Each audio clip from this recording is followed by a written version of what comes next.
선도의 헌신 예배를 우리가 하나님께 드리죠. 성경에 보니까 여자만이 할 수 있는 게 있더라고요.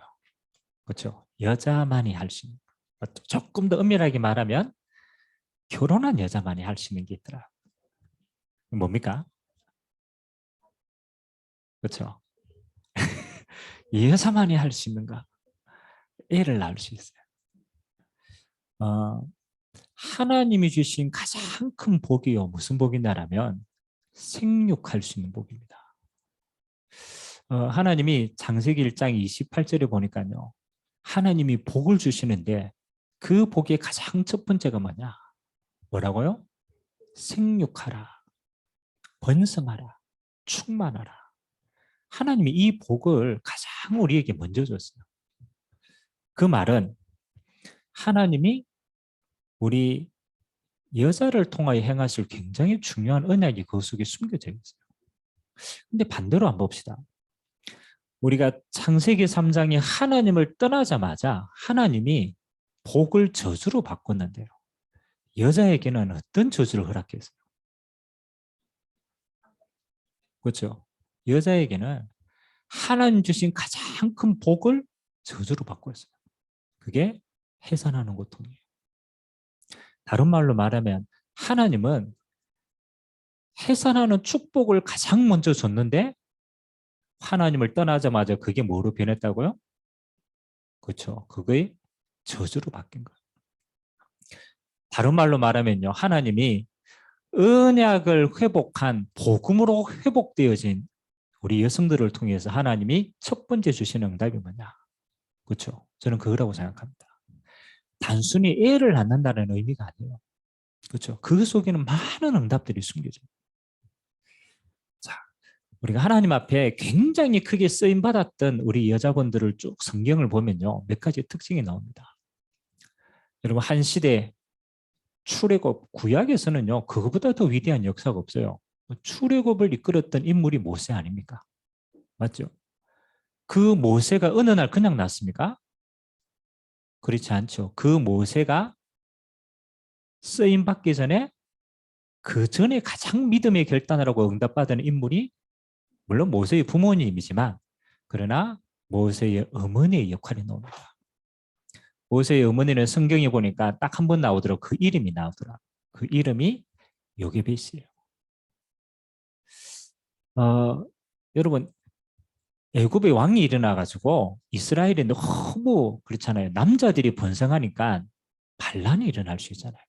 그래서 이 왕이 결단을 한 거예요. 야, 저 이스라엘에 남자아이가 태어나면 다 죽여라.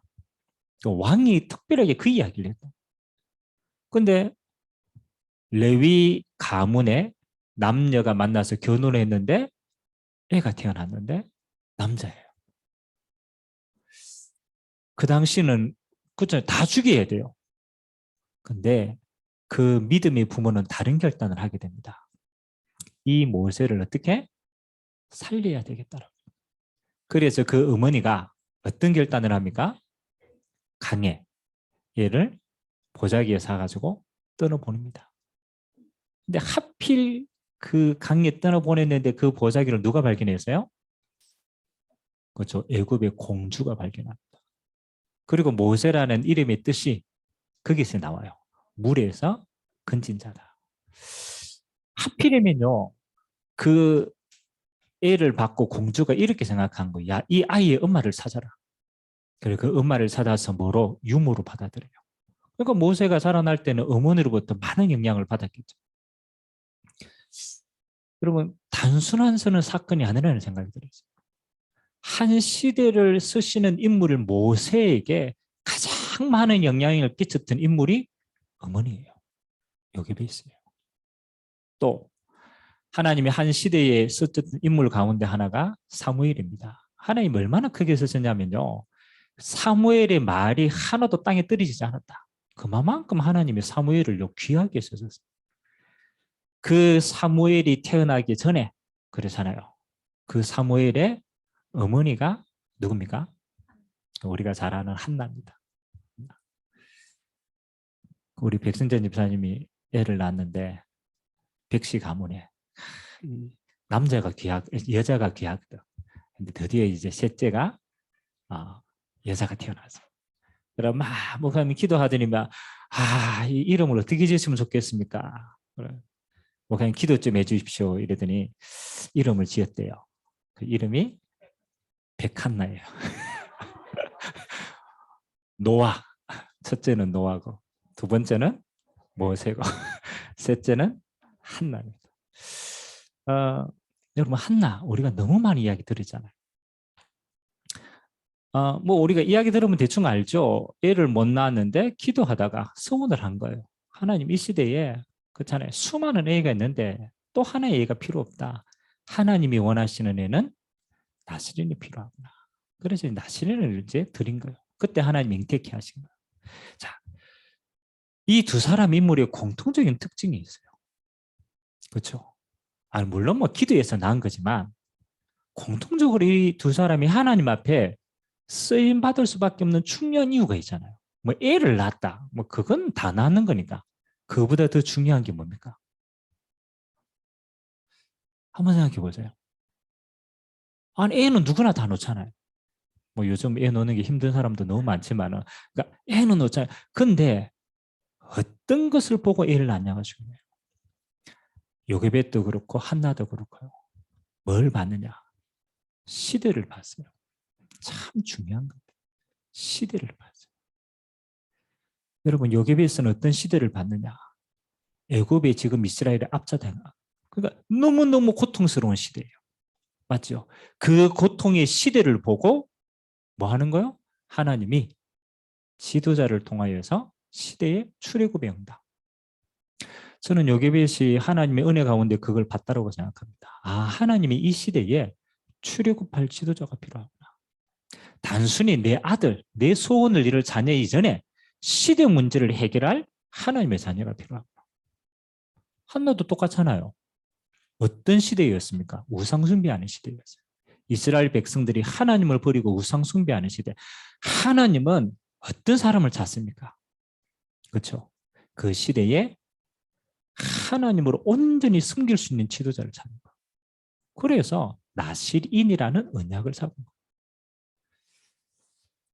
거예요. 이번에 제가 한 주간 동안 온라인 기도회를 쭉 인도했습니다. 주제가 우리 렘넌트를 위한 주제. 렘넌트를 좀 기도하자. 그래서 이제 한 주간 동안 주제를 정하고 기도를 했는데 제 마음에 이렇게 하나님이 응답을 주셨어요. 우리는 다 영적인 부모잖아요. 다 영적인 부모인데 우리의 후대들은 하나님이 어떤 후대로 우리에게 주셨을까? 그렇죠? 우리가 그걸 가지고 있어야 돼요. 쓰임 받는 건 하나님의 시간표인데 우리의 후대들은 하나님이 어떻게 쓰시려고 우리에게 붙여주셨는가? 그래서 제가 이 두 인물을 보고 답을 찾았어요. 그래. 우리의 후대들은 시대 앞에 설 렘넌트다. 제가 그 언약을 찾았어요. 단순히 잘 먹고 잘 살고 승리하는 수준이 아니고 하나님이 이 시대 문제를 해결하기 위해서 하나님이 우리에게 이 렘넌트를 허락하셨다. 그래서 기도하셔야 돼요. 우리 후대들은요. 시대 앞에 설 렘넌트. 자, 그러면 하나님 앞으로 어떤 시대입니까? 우리가 알잖아요. 여러분이 살았던 시대 또 앞으로 그들이 살아갈 시대가 어떤 시대인 줄 알아야 이걸 끌고 갈 거 아닙니까? 여러분 세상은요. 성경은 분명히 이야기하고 있어요. 앞으로의 시대는 세 가지 시대가 될 것이다. 첫 번째, 똑같아요. 과거나 지금이나 똑같아요. 우상시대가 될 것이다. 우상시대. 아니 목사님 뭘 그렇게 우상입니까? 아니라고 생각하면 우상은 뭐 아닙니까? 하나님보다 높아진 모든 것이 우상입니다. 그러니까 앞으로는요. 하나님보다 높아진 수많은 것들이 우상화되어질 것이다. 자신이 우상화가 되고 지식이 우상이 되고 과학이 우상이 되고 왜? 그게 하나님보다 다 높아져 있어요. 우상시대. 두 번째는요. 우상시대가 될 때마다 따라오는 게 있어요.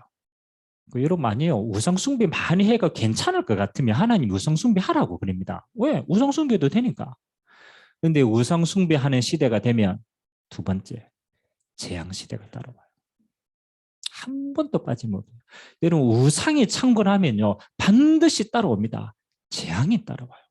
그래서 하나님이 뭘 숨기지 말라고? 우상 숨기지 말라고. 왜? 저주와 재앙이 물밀듯이. 우리는 지금 뭐 이렇게 여러분 어느 정도 감각하는지는 모르겠지만요. 여러분 하나님 없다라고 하는 수많은 나라들요. 정말 보세요. 그 뒷면에는요. 전부 지금 저주와 재앙. 기독교율이 선진국 가운데 제일 낮은 나라 가운데 하나가 어딘지 압니까? 선진국 가운데. 복음이 들어갔는데 복음의 퍼센테이지가 제일 낮아. 여러분 뭐 유럽 그래도 유럽은 아직 뿌리가 남아 있어요. 유럽 뿌리가 남아 있어요. 미국, 뭐 중남미, 막 그다음에 아시아 이렇게. 근데 복음이 들어가서 그렇게 선교사들이 많이 들어갔는데도 복음화가 절대로 이루어지지 않는 나라가 있어요. 그게 일본이에요. 일본. 일본은 선교사가 우리나라보다 더 먼저 들어왔어요. 중국, 일본, 그 다음에 우리나라로 들어왔어요. 그러니까 선교사들이 굉장히 공을 들였단 말이에요. 근데 일본은요, 복음화가 안 돼요. 지금도 그래요. 지금도 굉장히 복음화율이 낮아요. 그래서 일본에 그러잖아요. 뭐 몇만 귀신이 있다고? 뭐 하여튼 너무너무 우상이 많대요. 근데 여러분, 일본 여행 한번 가봤어요? 저는 일본 선교를 많이 갔거든요. 일본 선교를 많이 갔는데 일본에 가면요. 딱 느끼는 게 있어요. 지하철을 타거나 뭐 이렇게 거리를 돌아다니거나 이렇게 하면요. 느껴지는 게 뭐냐? 사람들이 사람의 눈을 못 마주쳐요. 여러분 지하철 타잖아요. 그럼 우리나라 사람들은 뭐 이렇게 보잖아요. 아, 저 사람 뭐 옷 잘 입었나 이렇게 보고 뭐 저 사람 뭐 했나 이렇게 보잖아요. 일본 사람들의 특징이 뭐냐? 눈을 못 마주쳐요. 그래서 지하철 가면요. 전부 뭐 다 보고 있어요. 편의점에 가지고 여러분 뭐 사가 계산하려 그러면은 사람하고 말하고 눈빛을 마주쳐야 되잖아요. 근데 그게 힘이 들어. 그래서 일본의 발달된 뭐라고 뭔지 압니까? 전 세계에 제일 발달됐잖아요. 뭐 자판기. 자판기가 그냥 발전된 게 아니에요. 왜? 사람하고 만나는 게 너무 힘이 들거든. 그러니까 자판기. 일본 가보세요. 한 가정당 건너서 집안에 정신문제 가진 사람들이 너무 많아요. 그러니까 너무너무 시달리는 나라예요. 뭐하고 관계 있느냐? 저는 보니까요, 관계가 있는 것 같아요. 우상숭배 가장 많이 하는 나라인데 그 결과가 영적 질병이 제일 많아요. 물론 뛰어난 사람도 있습니다. 간간히. 그러나 보편적으로 보면 많아요. 우리나라 언제 그랬습니까? 그 희귀고물이라고 여러분 압니까? 희귀고물이 세대가 있어요. 그 뭐냐라면 집에서 나가기 싫은 거예요. 그리고 자기 방에서 안 나오는 거예요. 그게 일본이 한 30년, 40년 전에 그게 사회 문제가 되어져. 애가 안 나와요, 집에. 밥도 엄마가 들려줘야 돼요. 밖을 나갈 수가 없는 상태. 지금은요, 그 세대가 40도, 50대가 되었어요. 나이가 들었으니까 여전히 밖을 못 나가요.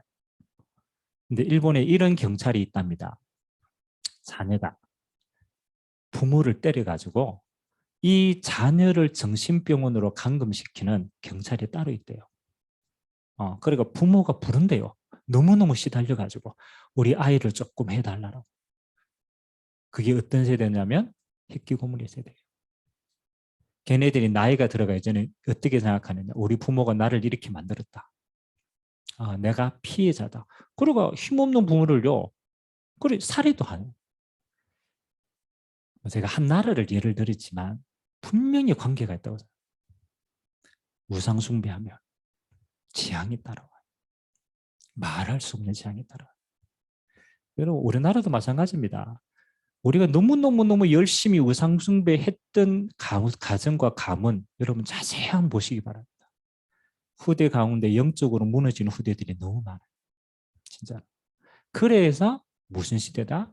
앞으로 재앙시대다. 피해가 영적인 재앙시대. 마지막 세 번째는 어떤 시대입니까? 마지막 시대는 말세 시대인데 심판의 시대입니다. 심판의 시대입니다. 악한 자는 어쩔 수 없이 영벌의 심판을 받아야 되고 하나님 앞에 쓰임받는 사람은 상급의 시간표를 받아야 돼요. 그러니까 그냥 마지막이 아니고 하나님의 심판을 두고 살아가는 세대라. 여러분, 이 세대를, 이 시대를 누가 막을 수 있겠습니까? 곰곰이 한번 생각해 봐야 돼요. 이 시대의 우상을 누가 막을 수 있겠어요? 이 시대의 재앙을 누가 막을 수 있겠어요? 이 시대의 하나님의 심판을 누가 피해갈 수 있겠어요? 아무도 피해갈 수 없어요. 그래서 하나님이 이 남은 시대를 두고 하나님이 우리의 렘넌트를 남은 자로 부르신 줄 믿습니다. 단순히 내가 잘 키워야 되겠다. 그렇게 해서 시대의 문제를 못 해결한다니까요. 잘 키우는데 어느 날 정신 돌아본다니까요. 너무너무 공을 들이는데 어느 날 재앙이 엄습하면 못 이긴다니까요. 그래서 저는 세 가지를 우리 후대들에게 꼭 기도해야 된다. 우상을 이길 수 있고 재앙을 이길 수 있고 심판을 벗어날 수 있는 것은 딱 한 가지밖에 없어요. 뭐밖에 없어요? 그리스도의 복음밖에 없는 줄 믿습니다. 하나님의 복음밖에 이것밖에 그래서 시대 문제를 해결할 게 없어요. 그래서 복음의 후대를 키워야 돼요. 조금 연약해도 괜찮아요. 무식해도 괜찮아요. 오히려 너무 똑똑해가 정신 동거보다는 조금 미련하게 복음 가지고 승리하는 후대가 훨씬 더 좋아요. 아멘. 꼭 기도하세요. 하나님 부족해도 생명 가지고 복음의 능력을 아는 후대가 되게 하옵소서. 제가 몇 번 이야기를 하지만 여러분 우리나라 다 발전됐는데요. 참 희한하죠. 발전이 정말 더딘 게 있어요. 뭡니까? 우리나라에 제일 발전 안 되는 거. 일본은 더 심해. 정치가 발전이 안 돼요. 안 그렇습니까? 저 정치하는 거 보면요. 택시 아저씨들 택시 타면요. 맨날 욕해요. 누구 욕합니까?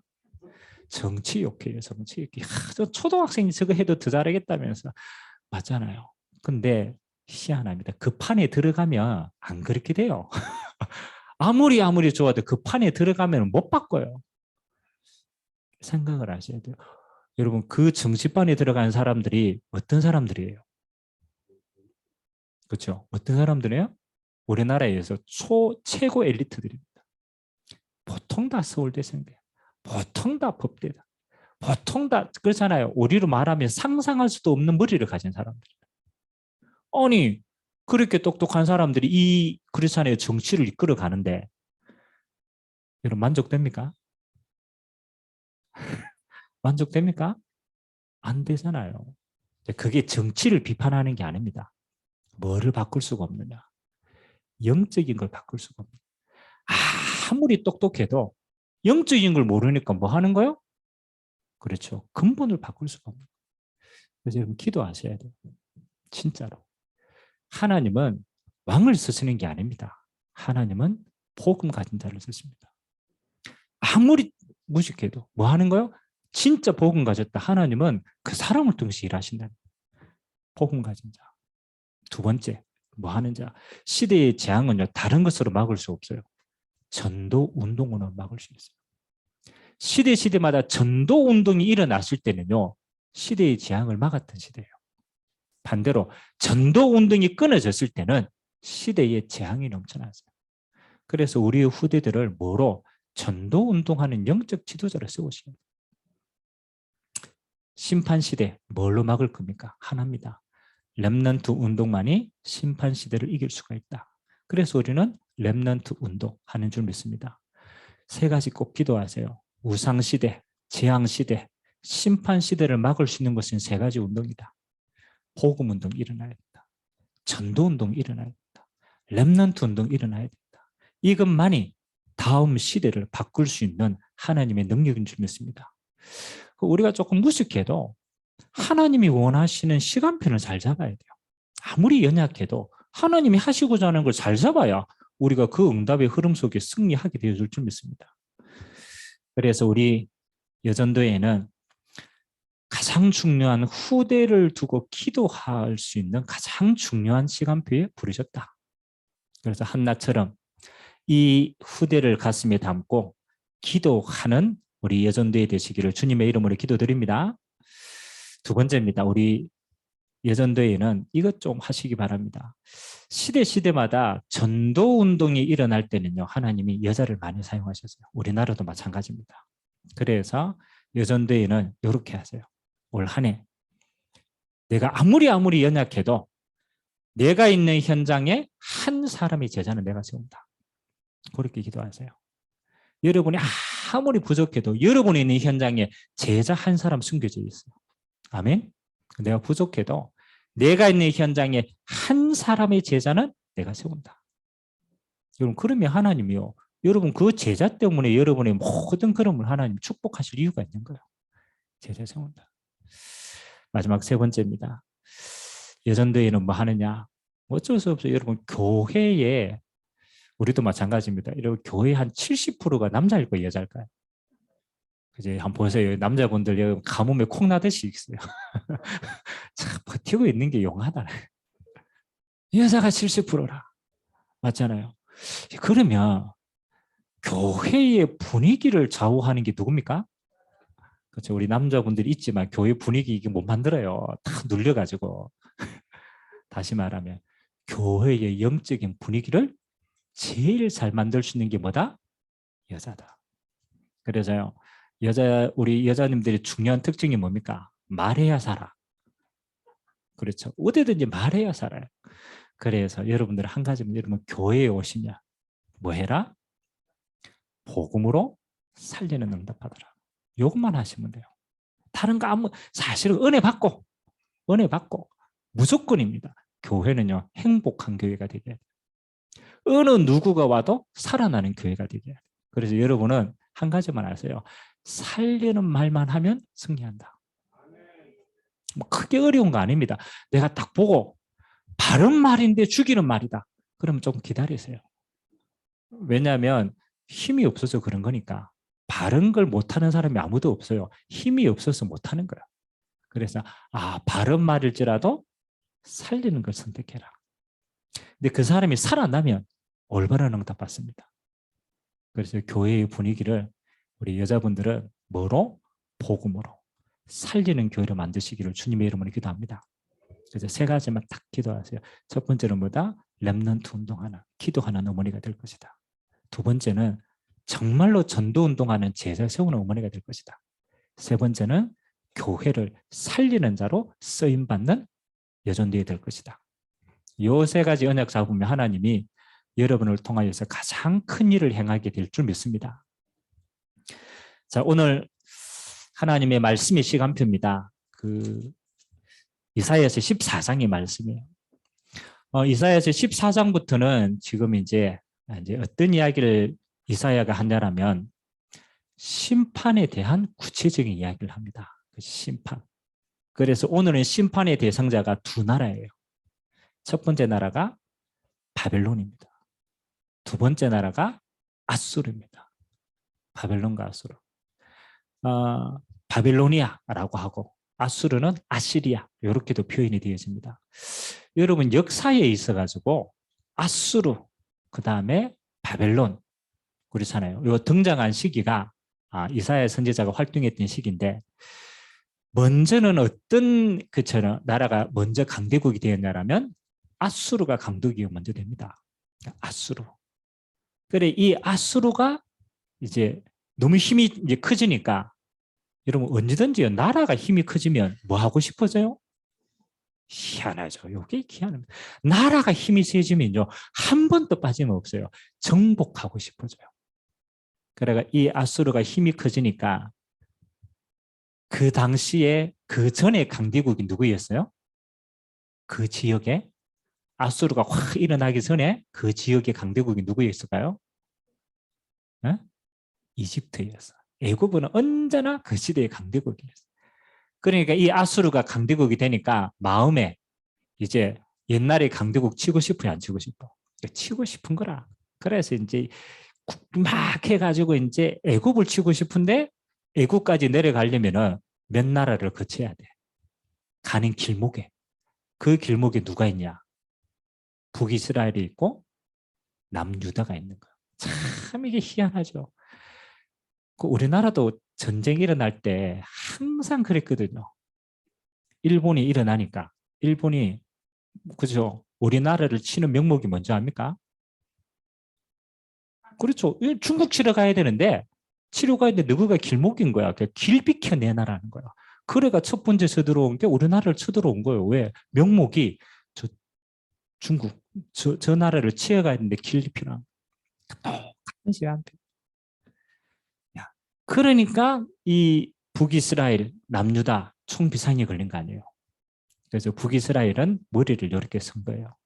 뭐를 연합해가지고 강대국 힘 있을 때 원래는 자기 나라였잖아요. 이스라엘이었는데 이 아수리의 힘을 빌려가 이번 기회에 누구를 치기를 원하느냐. 유다를 쳐야 되겠다. 이렇게 머리가 돌아간 거예요. 참 이스라엘, 북이스라엘의 머리가 참 이상하죠. 같은 동족인데 누구를 힘입어가지고 뭐 예를 들면 쉽냐면요. 소련이 일어났잖아요. 소련이 북한이 그렇잖아요. 6.25 전쟁 터질 때 그 배후에 누가 있었어요? 그렇잖아요. 중국하고 소련이 있었잖아. 그러니까 중국하고 소련의 힘을 빌려가지고 누구를 치는 거예요? 그렇죠. 남한을 치는 거예요. 그 똑같은 원리예요. 아수르가 내려오니까 그 힘을 빌려가지고 잘 됐다. 어차피 뭐 할 건데 이번 기회에 누구를 치자? 남유다를 치자. 성경 이야기입니다. 역사를 알아야 이 스토리를 좀 이해할 거 아닙니까? 그러니까 이 남유다는 그래도 복음을 좀 가지고 아직 색깔이 하나님을 믿는 색깔이 좀 남았단 말이에요. 그 이 남유다는 머리를 돌려야 되잖아요. 근데 누구를 힘입어야 되겠어요? 생각을 해보세요. 북이스라엘에 가까이 있는 거는 아수르가 가까이 있어. 그 위쪽이 아수르니까. 남유다는 밑에 누가 있어요? 바벨론은 옆에 있어. 제가 저 옆에 있어. 요 밑에 누가 있냐라면 애굽이 있는 거예요. 그러니까 누구의 힘을 빌려야 돼요? 애굽의 힘을 빌려가지고 쳐야 되잖아요. 이런 시간표라. 근데 하나님이 어떻게 이사야를 통해 요구를 하느냐? 남유다야. 남유다의 선지자가 그 이사야였으니까 유다야. 너희가 애굽 힘 빌리고 다른 나라에 힘 빌려가지고 막을 수 있다고 생각하냐? 못 막는다. 너는 뭐라? 여호와의 힘을 의지하고 싸워라. 이제 그렇게 요구하는 거예요. 이사야는. 그래서 오늘 이 아수르가 전쟁을 통해 가지고 이걸 다 삼킬 거라고 생각했는데 나중에 역사는 그렇게 되지 않습니다. 그 힘이 등등했던 아수르는 누구에 의해서 망하는 줄 압니까? 그때는 신생국이었어요. 바벨론이 일어나서 누구를 치느냐? 아수르를 치는 거예요. 그래서 그 한때 강했던 아수르가 바벨론에 완전히 무너집니다. 참 희한하죠. 하나님이 한 나라를 치는 데는 또 다른 나라를 사용해가지고 한 나라를 치는 거예요. 그리고 이 바벨론이 유다를 나중에 이제 장악합니다. 포로로 끌고 갑니다. 근데 그 바벨론은 누구에 의해서 망하는 줄 압니까? 이 바벨론은 나중에 일어난 메대라는 일화가 새롭게 일어나가지고 또 바벨론이 무너집니다. 그래서 오늘 그 역사 이야기인데 중요한 건 그게 아닙니다. 중요한 그게 아닙니다. 자, 오늘 하나님이 이 아수르와 바벨론이 완전히 무너질 것이라고 예언했는데 그대로 되었는데 그 배경이 중요한 겁니다. 자, 12절에서 14절까지 한번 보겠습니다. 여러분들 성경 가운데 한 번씩은 보았을 만한 성경 구절입니다. 바벨론과 그 왕을 두고 뭐라고 표현했냐가 중요해요. 14장 12절에서 14절까지 우리 같이 한번 합독하도록 하겠습니다. 시작. 너 아침의 아들 계명성이여 어찌 그리 하늘에서 떨어졌으며 너 열국을 덮은 자여 어찌 그리 땅에 찍혔는고 네가 네 마음에 이르기를 네가 하늘에 올라 하나님의 뭇별 위에 내 자리를 높이리라. 내가 북극 지폐의 산 위에 앉으리라.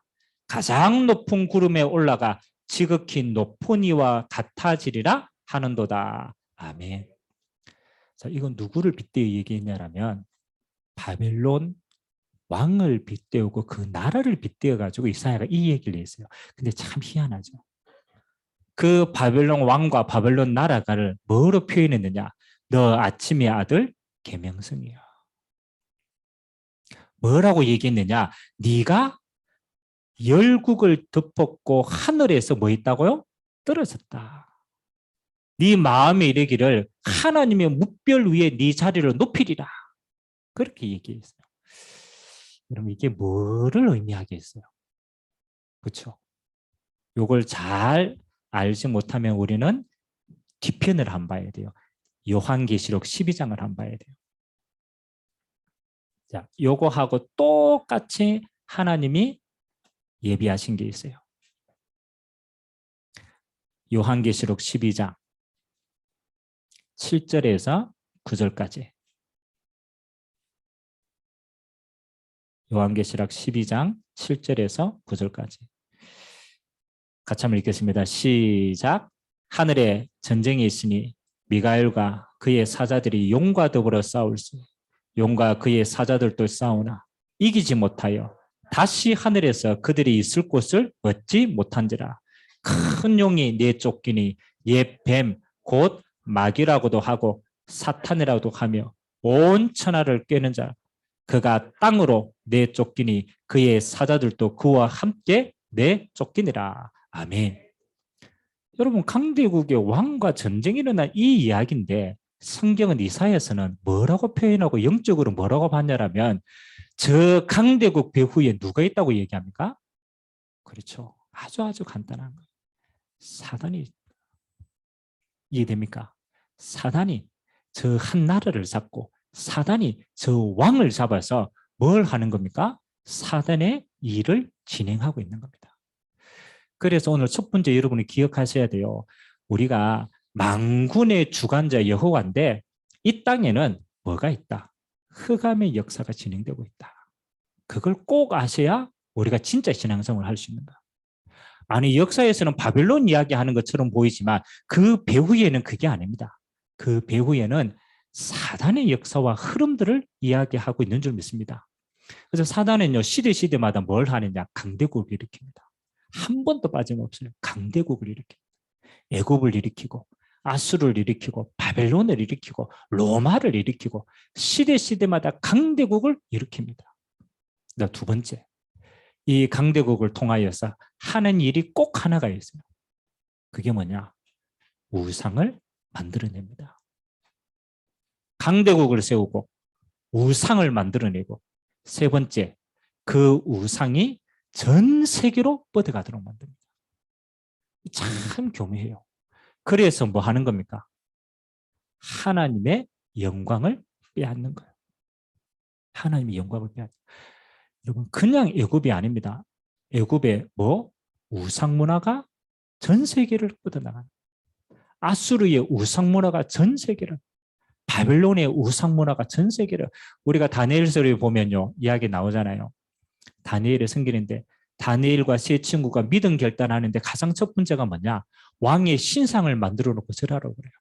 다른 거 아무것도 없어요. 왕의 신상을 만들어 놓고 그 앞에 절하는 것이 그 나라의 문화예요. 그때 다니엘이 믿음 결단하지 않습니까?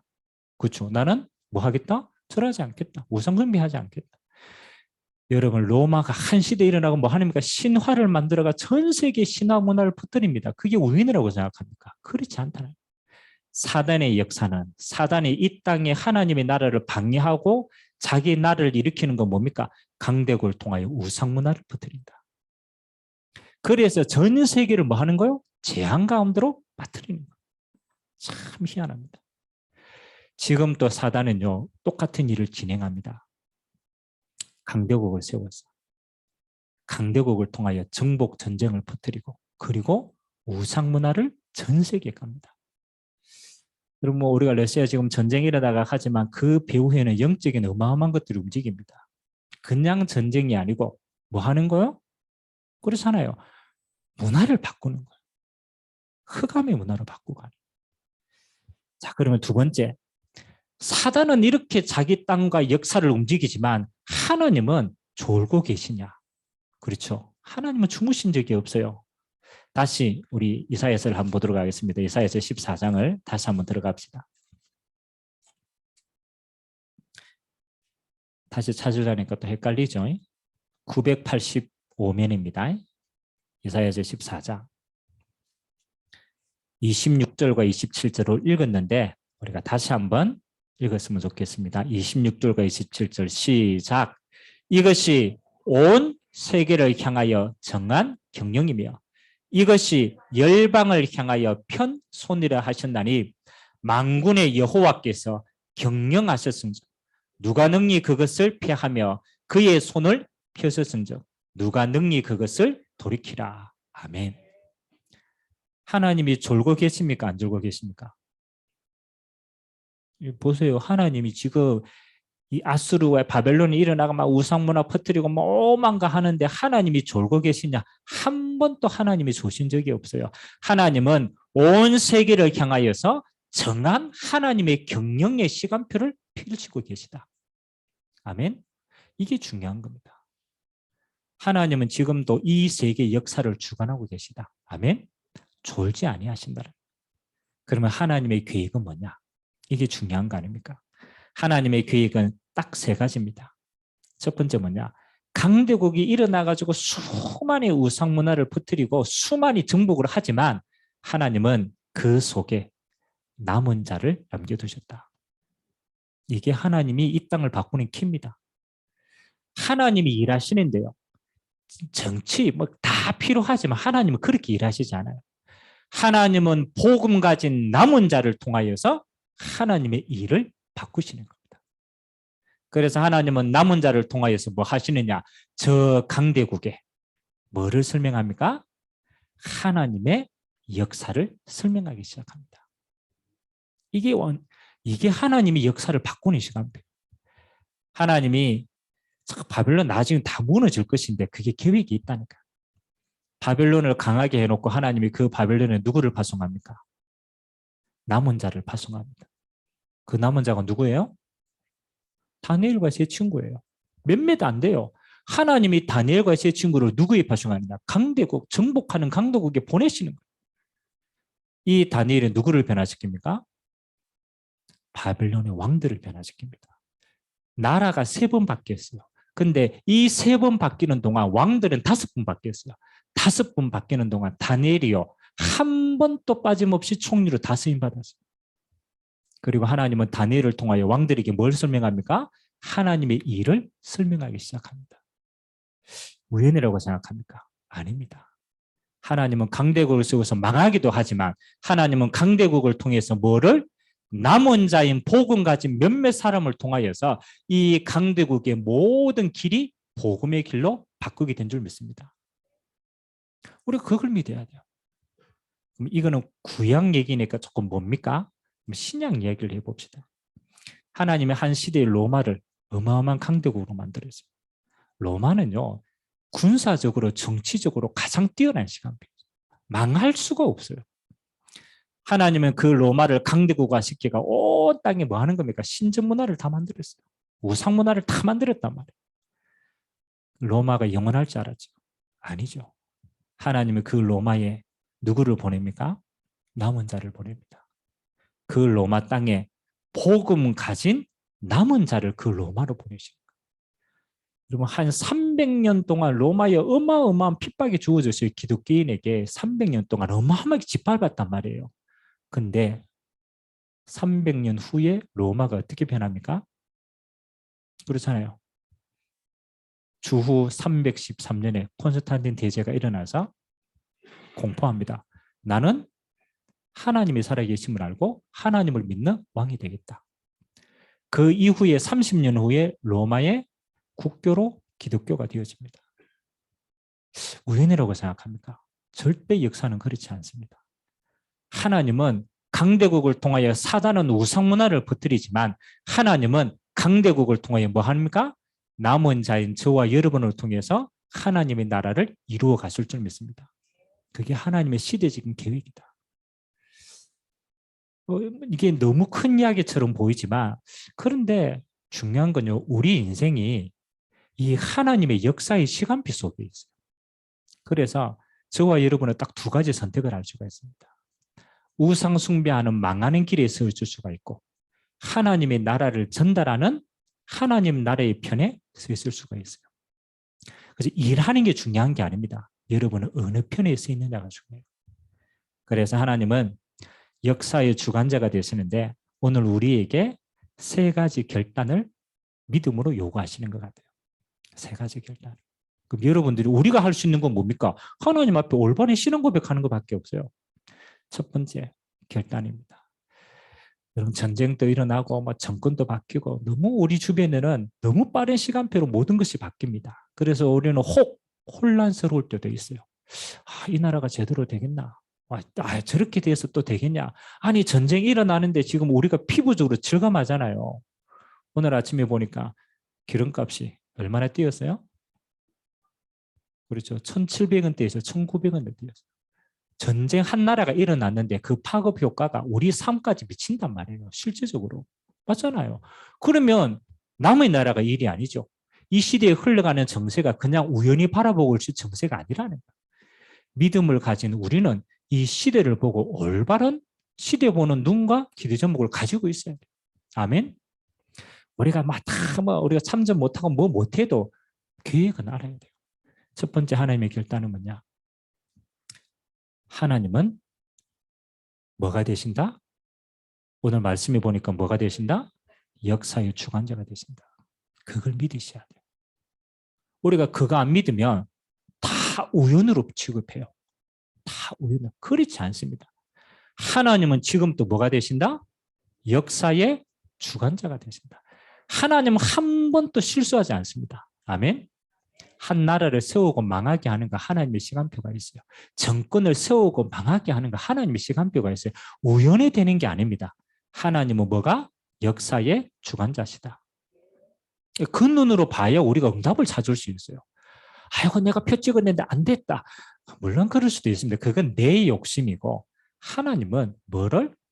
하나님의 역사의 주관자 시간표대로 인도하고 계신다. 여러분 그걸 믿어야 우리가 하나님의 진짜 응답을 찾을 수 있어요. 두 번째입니다. 하나님의 역사가 주관자가 된다면 하나님은 이 모든 역사를 어디로 끌고 가느냐? 그게 중요한 게 아닙니까? 하나님이 나라를 폐하는데 그 폐하는 이유가 뭡니까? 딱 하나예요. 하나님은 이 땅에 하나님의 나라가 이루어지는 곳으로 모든 역사를 끌고 가신다. 그게 여러분 인생의 결론이 돼야 돼요. 하나님은 이 땅에 하나님의 나라가 이루어지는 시간표대로 하나님의 모든 역사를 이루어 가신다. 그래서 우리는 그걸 보고 뭐라고 그럽니까? 전도와 선교의 역사라고 얘기합니다. 하나님을 믿는 저와 여러분은 역사 보는 눈이 이렇게 달라야 돼요. 한 정권이 바뀌었다. 우연이 아닙니다. 하나님의 뭐가 필요하기 때문에 하나님의 나라가 이루어가는데 필요하기 때문에 때로는 바꿀 수도 있다. 우리는 그 눈으로 봐야 돼요. 전쟁이 일어나서 폐허가 되었습니다. 거기 보면 안 돼요. 뭘 봐야 돼요? 하나님의 나라가 이루어지는 도구고 시간표다. 그래서 우리는요, 전도와 선교의 눈으로 이 땅의 모든 역사를 보고 나라를 봐야 될 줄 믿습니다. 그 눈으로 봐야 필요한 응답을 나죠. 진짜. 제가 얘기했잖아요. 우크라이나 지금 전쟁이 일어나서 여러 가지 있는데 그 안에 이제 우리 선교사님하고 또 우리 선교하는 팀들이 계속 이렇게 소식을 전합니다. 많은 사람들이 죽고 물자가 부족하고 여러 가지 어려움이 실제로 있어요. 전쟁이 일어났으니까. 근데 그 속에 그분들의 신앙 고백입니다. 그분들의 신앙 고백이 뭐냐면 재앙이지만 재앙이 아니다라고 얘기해요. 왜 그러냐? 뭘 얘기하냐면 하나님이 이 전쟁 속에서도 우리를 남은 자로 불러주시고 하나님의 역사의 시간표는 변함없이 이루어지고 계신다. 그래서 우리는 전쟁도 하지만 진짜는 뭐냐? 하나님의 나라를 이루기 위해서 기도하고 헌신한다. 그럼 그 우크라이나에 있는 그 실제로 폭격받고 있는데 그분들의 믿음 고백입니다. 이거는 재앙이 아니다. 하나님의 나라를 이루는 시간표다. 그래서 우리는 이때 힘있게 더 복음 전하기 위해서 기도하고 있다. 여러분 진짜 우리나라도 마찬가지입니다. 하나님을 믿는 신자들이 확 일어났을 때가 언제냐? 6.25 전쟁 이후이에요. 6.25 전쟁 이후에 어마어마하게 하나님을 믿는 신도들을 하나님이 세우셨습니다. 시간표가 있다라는 것이죠. 저는 우크라이나도 그렇게 된다고 생각합니다. 지금 어렵지만 그 어려움이 전능하신 하나님의 능력을 체험하는 기회가 될 것이다. 참 믿음의 사람들이 일어나는 시간표가 될 것이다. 그 진짜 기도하는 거예요. 그래서 두 번째 결단입니다. 이 땅에 일어나는 모든 역사는 뭐하고 관계가 있다? 전도와 선교의 시간표와 관계 있다. 그거 외에는 다른 해석은 우리 수준입니다. 내 유익이 있냐 없냐 그건 내 수준입니다. 우리의 당의 유익이 있냐 없냐 그건 그들의 생각입니다. 하나님의 생각은 그게 아닙니다. 만군의 여호와께서 하나님의 나라를 이루어가기 위해서 허락하신 일이다. 그 눈으로 응답을 찾아야 돼요. 마지막 세 번째입니다. 여러분 그렇다면 우리는 뭘 해야 되겠어요? 이제 이게 진짜 우리의 응답입니다. 역사의 주관자 되신 하나님이 움직이고 계시고 이 땅에 일어나는 모든 지금의 시간표가 하나님이 나라를 위한 것이 맞다라면 저와 여러분은 그 하나님의 나라를 위해서 기도할 수 있는 자가 되어야 될 줄 믿습니다. 그거 우리의 역할입니다. 그래서 하나님이 이 시간표를 두고 우리를 기도할 자로 부르셨구나. 기도할 자로 부르셨구나. 그래서 결론으로 저는 세 가지 조금 기도했으면 좋겠습니다. 여러분 가장 첫 번째입니다. 여러분 우리가 세계 정세를 우리 힘으로 변화시킬 수 있어요 없어요? 그렇죠. 우리가 아무리 뛰어나도 우리는 우리 먹고 사는 것도 만만치 않아. 그럼 우리 먹고 살고 내 문제 해결하기도 어려운데 내가 세계를 바꾸겠다 어려운 일이에요. 그래서 하나님이 이렇게 말씀하십니다. 네 힘으로 할 수 있는 게 아니기 때문에 내가 너와 함께 하겠다. 그 말은 하나님의 보좌의 응답이 네 응답이야. 네가 할 수 있는 것은 그 보좌의 힘으로 하나님의 일을 기도하는 거야. 그래서 기도하세요. 하나님, 내 영혼 속에 가장 먼저 하나님의 보좌의 능력으로 충만케 하여달라고 기도하시기 바랍니다. 그게 여러분들이 해야 될 첫 번째 일입니다. 왜? 나는 이 땅에 하나님의 일을 이룰 하나님의 사람이기 때문에. 그래서 가장 먼저 여러분이 하나님의 능력으로 살아야 돼요. 그래서 하나님, 내가 부족하지만 이 열방을 경영하시는 그 전능하신 하나님이 내 영혼 속에 충만히 임할 수 있도록 하나님이 나를 사용하여 달라고 기도하세요. 그게 첫 번째 기도입니다. 그래야 내 능력으로 하지 않을 수 있어요. 그래야 두 번째, 시대마다 믿음의 사람들은 이렇게 고백했습니다. 나는 기도로 세계를 움직일 수 있다. 그게 믿음의 사람들의 이야기입니다. 여러분은 기도로 뭘 움직일 수 있느냐? 237의 세계를 변화시킬 수 있습니다. 그게 여러분에게 주신 영권입니다. 전능하신 하나님이 나를 통해서 내 기도를 통해서 뭐 하도록? 237에 하나님의 나라가 임하게 하옵소서. 저는 이번 한 주간 좀 기도해야 된다고 생각합니다. 우리가 아무리 멀리 떨어져 있고 우리가 아무리 이렇게 해도 하나님이 우리에게 주신 것이 내 문제 해결 수준이 아닙니다. 하나님은 이 시대를 두고 기도할 자로 우리를 부르신 줄 믿습니다. 이번 한 주간은 조금 진짜 세계를 가슴에 담고 기도하는 주간 되시길 주님의 이름으로 기도합니다. 하나님, 주의 천군 천사로 하나님 237 날에 하나님의 나라가 임하게 하옵소서. 이 모든 어려움의 시간표가 하나님의 나라에 임하는 기회가 되게 하옵소서. 여러분 그 기도는요 하나님의 자녀는 누구나 할 수 있는 거예요. 왜? 하나님이 행하실 거기 때문에. 마지막 세 번째입니다. 그래서 여러분의 인생이 저는 세 가지로 축복 누렸으면 좋겠습니다. 오직, 유일성, 재창조.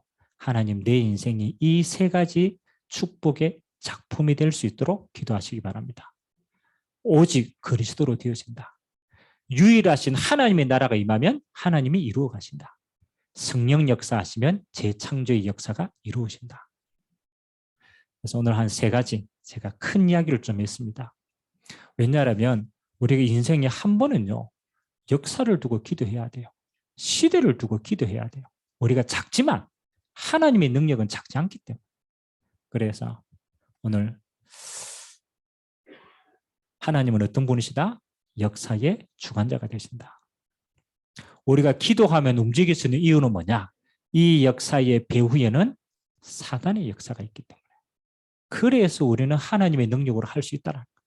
전쟁도 재앙도 모든 것도 사단의 역사가 있기 때문에 하나님은 저와 여러분을 통해서 남은 자로 하나님의 역사를 전달할 자로 우리를 부르신 줄 믿습니다. 그래서 이번 한 주간에는 좀 여러분의 가슴을 열고 민족과 세계를 가슴에 담고 기도할 수 있는 한 주간 되시기를 주님의 이름으로 기도드립니다. 우리가 같이 한번 우리 말씀 잡고 한번 기도합시다. 전능하신 하나님의 경영이 이루리라고 약속했습니다. 한 나라를 세우고 피하는 것도 하나님의 경영 속에 있습니다. 하나님, 이 땅에 일어나는 지금 모든 역사의 흐름을 아시고 하나님, 전능하신 하나님의 손이 움직이게 하시고 그 모든 일이 하나님의 나라를 이루는 도구가 되게 하시고 그 일 속에 나의 기도가 쓰임받을 수 있도록 주님이 나를 축복하여 주옵소서. 내 인생이 오직 유일성 재창조의 인생 작품이 될 만큼 하나님의 은혜를 체험하게 해달라고 우리가 같이 한번 말씀 잡고 합심으로 한번 기도하도록 하겠습니다. 살아계신 하나님 감사드립니다. 하나님, 마지막 때 고통의 때가 이르리라고 말씀하셨고 마지막 때 전쟁과 기근과 재앙이 임할 것을 말씀하여 주셨습니다. 하나님의 사단은 언제나 시대마다 강대국들을 일으켜서 세상을 재앙으로 몰고 갔습니다. 세상을 저주로 몰고 갔습니다. 우상화시키고 그래서 같이 망하는 이 땅의 문화를 만들어 갔습니다. 그러나 하나님은 한 번도 빠짐없이 시대마다 하나님의 참복음 가진 남은 자를 부르셨고 그 남은 자를 통하여서 하나님 역사의 시간표를 바꾸어 갔습니다. 하나님 마지막 시대 우리를 참복음 가진 남은 자로 부르시고 하나님 보호자의 배경을 알고 전능하신 하나님의 능력을 믿고 우리에게 그 예수 그리스도의 이름과 권세로 기도할 수 있도록 축복하여 주시니 감사를 드립니다. 하나님, 우리의 기도의 크기가 하나님 역사를 움직이시는 전능하신 하나님의 손을 잡고 237 나라를 두고 기도하며 품는 자가 될 수 있도록 은혜를 더하여 주시옵소서. 하나님의 나라가 하나님이 모든 지향 속에서도 하나님 우리에게 임재하게 하시고 우리를 통하여 237에 흘러들어가게 하시고 그래서 하나님 우리의 인생이 오직으로 유일성으로 재창조로 하나님의 나라를 이루어가는 최고의 시간표가 되도록 은혜 허락하여 주옵소서. 이번 한 주간 하나님 역사를 움직이시는 전능하신 하나님의 이름으로 이 역사의 시간표를 두고 기도할 수 있도록 전능하신 하나님의 손을 체험하는 기회가 되도록 주님이 축복하여 주옵소서. 감사합니다, 주님.